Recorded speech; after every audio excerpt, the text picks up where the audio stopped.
खुदा के बेहतरीन नाम में आप सब देखने और सुनने वाले मेरे तमाम नाजरीन की सलामती हो। मैं Salman Sam social media network के साथ आपकी खिदमत में हाजिर हूँ। आप मेरा फेसबुक और यूट्यूब चैनल देख रहे हैं। एक और ऐसा हल्का जिसके ऊपर मैं बात करने जा रहा हूँ, N 157 157। मूसा गिलानी लास्ट टाइम जो है वो यहाँ से जीते थे ज़िमनी इंतखाबात में, और जब आम इंतखाबात हुए थे तो ज़ैन कुरैशी साहब जो हैं वो यहाँ से जीते थे।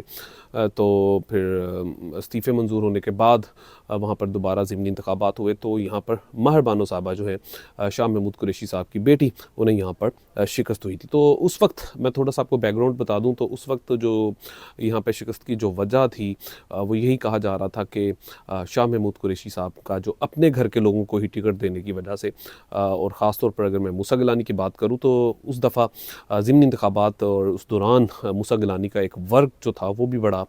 काबिल तारीफ़ था, क्योंकि मैं उस वक्त इस हलके को काफ़ी वॉच भी कर रहा था और यहाँ पर काम भी कर रहा था और रिपोर्टिंग भी कर रहा था। मैं इस हलके में भी जनूबी पंजाब के तकरीबन, मैंने जब ज़िमनी इंतखाबात हुए तो मैंने काफ़ी हलकों में जाकर जो है वो रिपोर्टिंग भी की थी और वहाँ पर सर्वे भी किए थे। तो उस वक्त जो शाह महमूद कुरैशी साहब के ऊपर और उनकी फ़ैमिली के ऊपर जो गुस्सा था लोगों को यही था कि यहाँ पर जो ये ख़ानदानी सियासत है, जो यहाँ पर टिकट देने के मामलात हैं, तो इसके ऊपर पाकिस्तान तहरीक इंसाफ को नाकामी की वजह जो थी वो बताई जा रही थी। और दूसरी बड़ी जो वजह थी वो थी मूसा गिलानी साहब का लोगों के साथ पब्लिक रिलेशन जो था, उसके हवाले से भी कहा जाता कि मूसा गिलानी साहब जो है वो लोगों के साथ इस वक्त बड़ा टच हो गए और लोगों के साथ उनका मेल मिलाप का जो एक सिलसिला था वो बड़ा यहाँ पर उस वक्त नोट किया जा रहा था। तो लोगों ने मूसा गिलानी साहब को इस बात से वोट दिया और उन्होंने अच्छे मार्जिन से। और जो तीसरी बड़ी वजह थी वो थी अब्दुल गफ़ार टोगर साहब, जो पाकिस्तान मुस्लिम लीग नून से थे। उन्होंने इलेक्शन नहीं लड़ा, उन्हें इलेक्शन के बाद जो थी वो एक वजारत दी गई, जो मेरी इतलात के मुताबिक मेरे ख्याल में कि उन्हें वजारत ही दी गई थी। और वो भी जो सपोर्ट हासिल थी वो पाकिस्तान पीपल्स पार्टी को यहाँ पर हासिल थी, जिसकी वजह से जो जीत की जो बड़ी वजह थी वो ये भी थी कि यहाँ पर PDM बामुकाबला पाकिस्तान तहरीक इंसाफ था और PDM की दो जो बड़ी जमातें थी, पाकिस्तान मुस्लिम लीग नून और पाकिस्तान पीपल्स पार्टी, ये दोनों नामवर लोग यहाँ पर मौजूद थे और दोनों का वोट बैंक जो था वो यहाँ पर बड़ी तादाद में मौजूद था। तो ये भी एक तीसरी वजह थी। लेकिन अब जो लोगों की राय है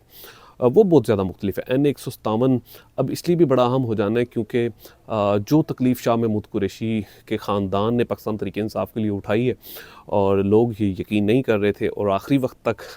जब साइफ़र केस में उन्हें गिरफ़्तार किया गया और भी मामला जब सख्ती शुरू हुई पाकिस्तान तहरीक इंसाफ पर, तो मुझ समेत वो तमाम लोग यही समझते थे और सोच भी रहे थे, ख़ास तौर पर परवेज़ इलाही साहब के हवाले से भी और शाह महमूद कुरैशी साहब के हवाले से भी, कि ये पाकिस्तान तहरीक इंसाफ के सियात जो है वो अब ज़्यादा देर तक नहीं रहेंगे और किसी भी वक्त जो है वो ये पाकिस्तान तहरीक इंसाफ का साथ छोड़ जाएंगे। दरमियान में जब उनकी रिहाई हुई तो फिर ऐसे कुछ मामला ठंडे हुए, तो तब भी कहा गया कि शाह महमूद कुरैशी साहब जो है वो किसी को मामला जो है वो अपने सेट कर चुके हैं। आखिरकार फिर उन्हें बड़ी सख्ती का सामना करना पड़ा और जेल में, और जिस तरीके से पिछले दिनों में शाह महमूद कुरैशी साहब को दोबारा से अरेस्ट किया गया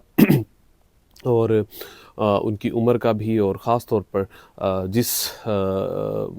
स्टेज पे जिस लेवल पर वो मुल्क की नुमाइंदगी करके हैं, तो कुछ ना कुछ चीज़ें यहाँ पर करनी चाहिए थी। ये मुझे ज़ाती तौर पर लगता है, क्योंकि सियासत में कोई चीज़ भी आखिरी नहीं होती, आपको सियासतदानों को, और इसके ऊपर बहुत सारे जो पाकिस्तान तहरीक इंसाफ के अलावा भी और पार्टी, उन्होंने भी यहाँ पर तहफ़्फ़ुज़ात का इज़हार भी किया और ऐसा सलूक के ऊपर बहुत सारा दुख का भी इज़हार किया, क्योंकि ये एक ऐसा पहिया है कि अगर आज किसी के साथ हो रही है तो ये पहिया घूमकर उसका रेडार जो है वो कभी ना कभी दूसरी जमातों के ऊपर भी जाना है। तो ये सिलसिला तो रुकना नहीं है, क्योंकि जो कुछ आज इनके साथ हो रहा है तो कल ये रिटर्न में चीज़ें आनी तो है। तो अब यहाँ पर मुकाबला जो है वो अब मुख्तलिफ होगा, क्योंकि पाकिस्तान मुस्लिम लीग नून का भी उम्मीदवार अब यहाँ पर मौजूद है और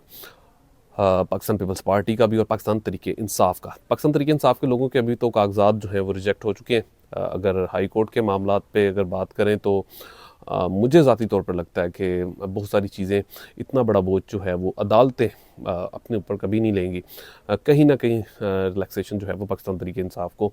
इन मामलात पे मिलेगी ज़रूर। और अगर ये मुकाबला होता है तो मैं ये आपको एक बड़े ज़िम्मेदारी के साथ बता रहा हूँ कि इस दफ़ा महर बानो का जो फेस है इलेक्शंस के हवाले से अब लोगों के लिए मुख्तलिफ हो चुका है, क्योंकि वो जिस सख्ती को बर्दाश्त कर रहे हैं, लोग ये चीज़ें नोट कर रहे हैं। और एक ख़ानदान के ऊपर बात था कि ये ख़ानदान ही टिकट लेता है, लेकिन ये अब लेवल जो है वो टूट चुका है। अब इस ख़ानदान को अगर टिकट मिलती है तो इस ख़ानदान ने जिस तरीके की सख्ती बर्दाश्त की है, तो अब ये भी चीज़ें लोग जो हैं वो नोट कर रहे हैं। तो इसलिए अब मुझे लगता है कि यहाँ पर मुझे क्या, बल्कि मैं जब यहाँ के अवामी हलके से जब हमने पूछने की कोशिश की, तो अब आपको क्या लगता है, तो अब यहाँ पर माहर बानो